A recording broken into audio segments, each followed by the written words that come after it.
Hey y'all, it's Bethany here. Welcome back to my channel. I am excited to share today with y'all what I am hoping to read in March. This is going to be kind of like what I did last month, just a video talking about some things. I'll share some of the things that I definitely want to read, and then I'm going to share a big stack of books that are just kind of on my list to choose from, what I'm hoping to read, but it's not like a TBR, like this is definitely what I'm reading. It's very loose, very just kind of, go with the flow. If I pick it up, I do. If I don't, I don't.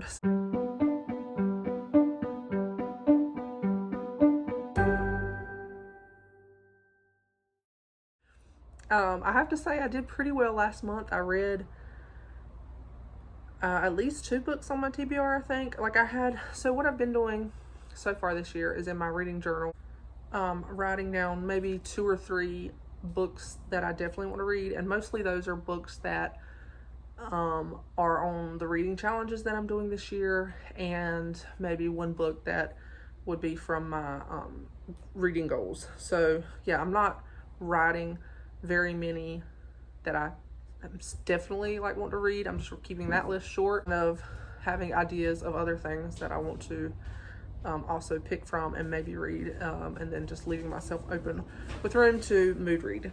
So first off, I am going to say that I do want to finish. I have a few books that I'm hoping to finish reading, and I'm not going to talk about these. I talked about them in my reading wrap up for February, but I will show y'all very quickly. Hercule Poirot's Christmas by Agatha Christie. I want to finish this one. A Portrait of Emily Price. I'm hoping to finish this one as well. And Answers to Your Kids' Questions by Chuck Colson. I want to go ahead and finish this one.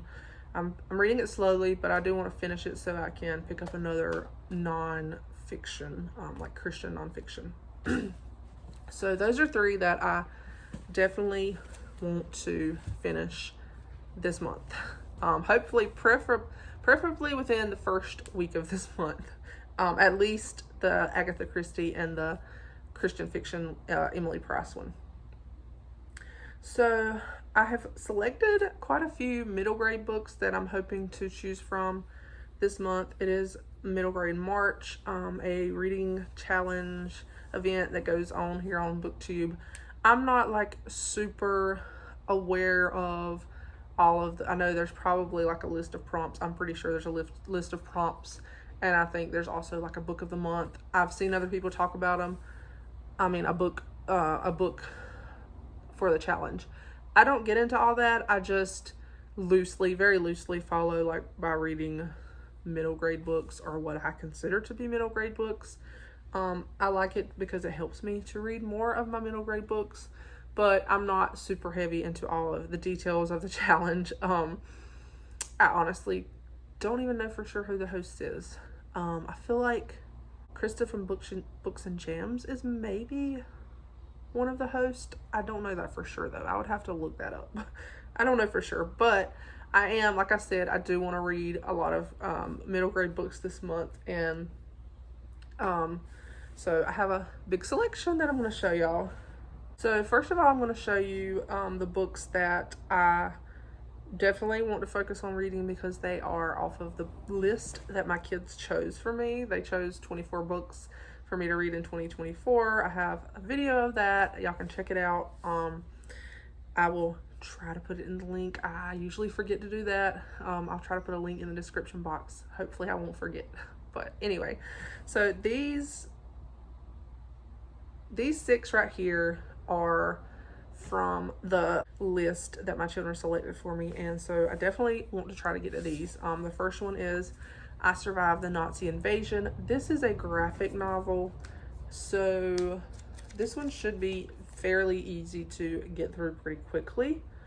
I hopefully will read that one. This one I have already started, Farmer Boy by Laura Ingalls Wilder. Me and the kids are actually reading this together at night. It will probably be closer to the end of the month before I finish this one, but I feel pretty sure that this is one that we will finish this month.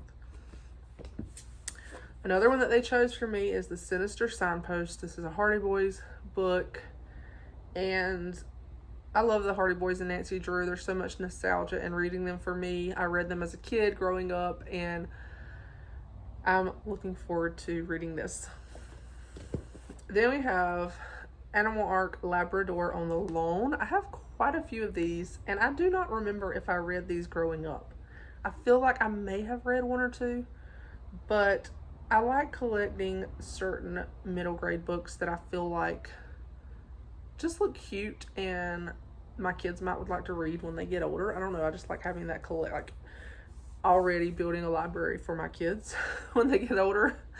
And I want to read them myself too. So this is one that they picked for me, and it's short, easy. I probably could read this very, very quickly. So then we have this. It's called Island by Gordon Corman, and it's the first book. It's called I don't know what the series is called, but it says book 1, Shipwreck. And this is about, it says 6 kids, 1 shipwreck, 1 desert island. So another very short one. It looks like something I probably would have loved when I was young. You know, reading about kids stranded and having to figure out how to survive. Like the Boxcar Children. I used to love those. So there's that one. And then this is by Gary Paulson. He is the author of Hatchet, which I have not read, but I have heard of. This one is called Brian's Winter. This is also another survival book. It's about a 13-year-old who is stranded in the Canadian wilderness and is, it sounds like it's based on the same story that Hatchet is. It's like about the boy, if he hadn't been rescued and he had to go through winter. Okay, well, there's that. It's very short. I can read that one pretty quickly as well. Then I have some other books that I have selected that I would like to focus on as well. Since these are middle grade and fairly short, I am hoping that I can read at least some of these. I may not read all of them. Probably will not read all of them, but maybe some of them.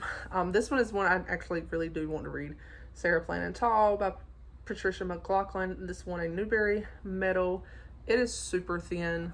I could easily read this. So this is one I'm definitely planning to read. I have talked about it on a recent video, how I watched these movies when I was young and I loved them so much. So this is another library book. It is I Survived the American Revolution, another graphic novel, another easy read. I think this one would be super easy, and that should be an easy read. I pick several Newbery books, Newbery winners, because I have a huge collection of Newbery books and that I'm adding to and hoping to collect mostly pretty much all of them and read them. And I have not made very much of a dent in reading them. So I tried to pick a few of those, and hopefully I'll get to at least one of them. This one is Invincible Louisa. It's the story of the author of Little Women. So it says, the true life story of Louisa May Alcott. In this true story of Louisa May Alcott, you'll find out what really happened to Jo, Louisa, and her sisters, and whether there really was a Laurie. So I guess it's kind of like a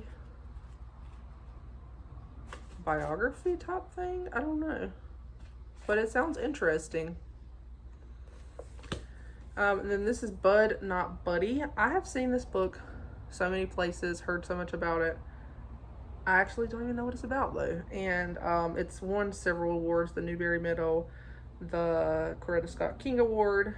It's by Christopher Paul Curtis. I want to read it, even though I don't really know a ton of what it's about. I do want to read this.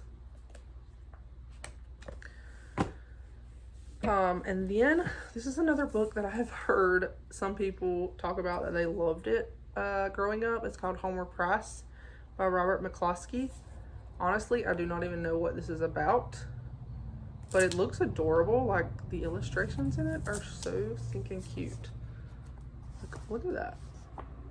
I love those illustrations. It looks really cute. So I am looking forward to that one. And then I picked out these. I have a lot of American Girl books. I read them growing up. I loved them so much. Like, I was obsessed with American Girl. Particularly the historical ones. Those were the ones I read. I don't even know if I ever read any of the modern ones.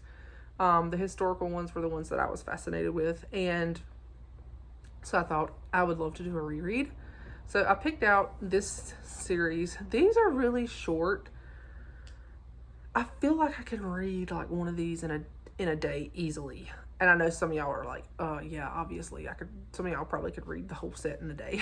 But I have a busy life, and I'm not a super fast reader. I tend to, just because of my OCD and stuff, I tend to have to like reread stuff, and just depends on the frame of mind I'm in. Sometimes I can fly through something, other times I have to just read something over and over to process it. So anyway, that being said, I picked this series out because I thought, you know, I would love to read the whole series and read like one a day for like a week.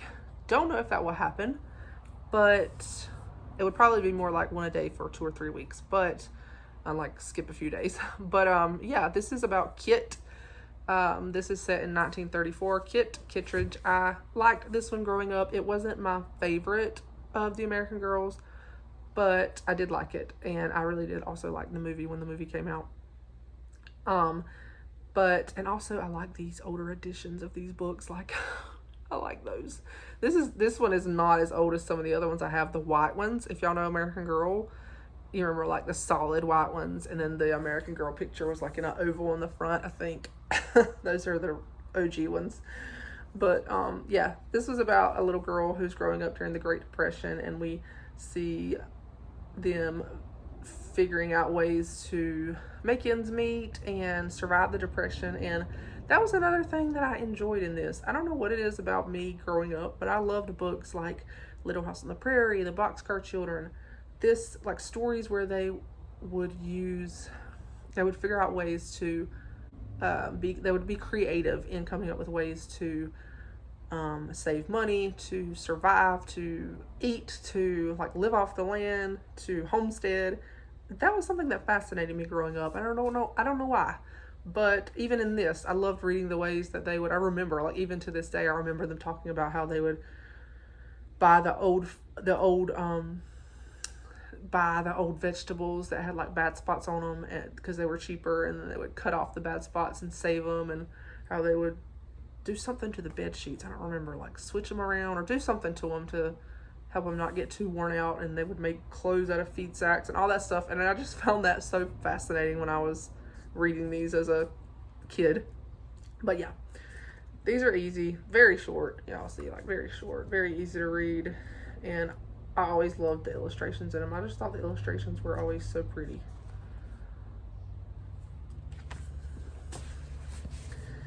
And then, almost finished, guys. I have this one out from the library as well. The Blackguard Chronicles, Book 2, Pawns Play. This is from the Adventures in Odyssey radio series. It's books about the Blackguard Chronicles. He's like this villain on the radio show, and there's this whole storyline that follows him and some things that happen. I read the first one last year or the year before, and I just thought this one would be fun to continue the series.